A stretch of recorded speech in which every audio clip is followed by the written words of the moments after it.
Saya langsung ingin ke Bu Husnul Maria. Kenapa? Saya ingin tahu apakah keputusan dari Komisi Pemilihan Umum sudah tepat untuk mengajukan banding? Terima kasih nih Mbak Balkis. Sebetulnya ini juga ada kesalahan KPU juga, kesalahan undang-undang juga di Oke. dalam konteks regulasi. Ya. Di dalam undang-undang penyelenggaraan pemilu pada saat itu harus diimplementasikan, KPU itu menghitung semuanya. Jadi misalnya tanggal 20 Oktober harus sudah ada presiden baru, maka dia dihitung mundur. Ya. Ya, jadi kalau harus ada putaran kedua, putaran pertama yang secara bersamaan. Yang kedua, siklus KPU penyelenggaranya. Lah nanti Prof Vivi bisa menjelaskan, ternyata sekarang juga masih ada rekrutmen KPU di tingkat provinsi, kabupaten, kota. Nah, yang berikutnya lagi, kenapa itu? Pada saat saya dulu menjadi anggota KPU, kita itu menghitung semuanya. Kalau misalnya ada protes dari peserta pemilu, maka kita kasih waktu. Kalau sudah lewat waktu, Anda nggak bisa protes. Betul. Karena penyelenggaraan pemilu itu sangat ketat dengan tahapan. Ya, jadi protes-protes itu juga sudah dihitung. Jadi tidak boleh ada protes, ada keputusan pengadilan yang dia intercept, yang merusak seluruh proses dari tahapan pemilu itu. Itu satu. Tapi kalau kita bicara tentang penundaan, sebetulnya ini bukan satu-satunya. Ya enggak? Misalnya anggaran. Anggaran pemilu itu bisa menjadi alat bagi rezim atau yang menginginkan untuk menunda pemilu, kekuatan politik yang menginginkan menunda pemilu, itu bisa dilakukan rezim yang berkuasa, karena kan ada keinginan untuk memperpanjang dan sebagainya. Contoh anggaran 2022 itu permintaan anggaran 8, sekian triliun. Yang cair cuma 3,9 triliun. Jadi sekitar nggak sampai 50%, 3,6 atau berapa. Tahun ini meminta anggarannya 20 sekian triliun, 23 triliun, tapi yang disetujui cuma 15 triliun. Terus melalui anggaran ini itu juga bisa faktor untuk melakukan penundaan pemilu. Jadi masyarakat ini juga harus memperhatikan, DPR juga harus memperhatikan, dicairkan nggak oleh Kementerian Keuangan. Jangan sampai itu ada berapa ratus triliun yang keleleran kayak gitu ya, atau keleleran atau itu apa dan sebagainya seperti itu. Jadi ini bagi perempuan sebetulnya kalau tidak terjadi suksesi pemerintahan secara berkala dengan cara yang ya kan from bullet to ballot kayak gitu ya. Jadi dengan cara yang non violence, dengan cara yang seperti itu, yang susah ibu-ibu juga. Kenapa? Karena nanti anak-anaknya mahasiswa demonstrasi terus. Kan kalau anak-anaknya mahasiswa nggak boleh demonstrasi, emaknya yang ikut demonstrasi. Sekarang ini jadi ini juga persoalan-persoalan yang kita hadapi hari ini. Jadi bisa teknis pemilu, bisa juga kekuatan politik yang sedang terjadi ya. Jadi mapping politiknya, ada kekuatan yang ingin memang menunda pemilu. Nah, bagaimana caranya? Nah, nanti kita bisa bahas sejauh mana kemudian isu-isu ini bisa dilihat. Tapi intinya suksesi pemilu sesuai dengan konstitusi tidak boleh tidak dilakukan. Jadi KPU ini, banding sudah tepat. Walaupun terlepas dari kondisi lain. Enggak, dulu itu ya KPU kalau memiliki persoalan-persoalan seperti ini, yang dilakukan itu adalah menulis surat ke MA, meminta fatwa MA. Jadi itu harus terus-menerus dilakukan. Jangan sampai nanti putusan-putusan KPU ternyata memang melanggar undang-undang kayak gitu kan. Akhirnya dimanfaatkan oleh peserta pemilu untuk menyandra KPU yang akhirnya menguntungkan yang menginginkan pemilu ditunda. Saya mau ke Mbak Titi dulu. Jadi sebenarnya dari sisi tata negara keputusan Pengadilan Negeri Jakarta Pusat itu tepat dengan alasan yang ada di Partai Prima tadi.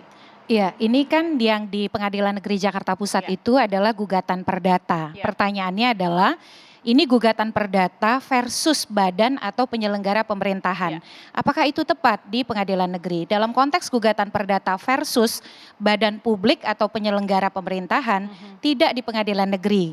Jalurnya adalah melalui PT UN. Itu sesuai dengan peraturan Mahkamah Agung nomor 2 tahun 2019. Tapi kita perlu dudukan dulu konteks kasus ini. Mengapa kemudian Prima itu sampai ke Pengadilan Negeri? Sebenarnya jalur elektoralnya sudah ditempuh. Jadi setelah KPU menerbitkan berita acara pertama, berita acara 232 tahun 2022 yang menyatakan Prima ini tidak lolos verifikasi administrasi di bulan Oktober. Pergilah mereka ke Bawaslu. Oleh Bawaslu dalam proses persidangan banyak sekali keluhannya soal terutama SIPOL, Sistem Teknologi Informasi Pendaftaran Partai Politik. Sipolnya performanya buruk, sering ada bug error, lalu kemudian menginput data gagal, perubahan data naik turun dan seterusnya. Nah oleh Bawaslu menyatakan secara administratif walaupun tidak terbukti tapi karena banyaknya problem di Sipol dan Sipol itu digunakan sebagai instrumen utama pendaftaran dan verifikasi administrasi, maka oleh Bawaslu diperintahkan KPU ini untuk memberikan kesempatan kembali kepada Partai Prima 1 kali 24 jam. Nah proses itu ditindaklanjuti dengan KPU menerbitkan surat 1063. Kata KPU tuh begini, kamu tuh boleh memperbaiki yang ini, tidak boleh memperbaiki yang itu. Primanya masih keberatan karena kata Prima putusan Bawaslu tidak seperti itu. Nah akhirnya berproses dinyatakan tidak memenuhi syarat lagi. Pergi lagi ke Bawaslu, sama Bawaslu kami tidak bisa proses karena ini tindak lanjut dari putusan kami. Jadi istilahnya itu nebis in idem.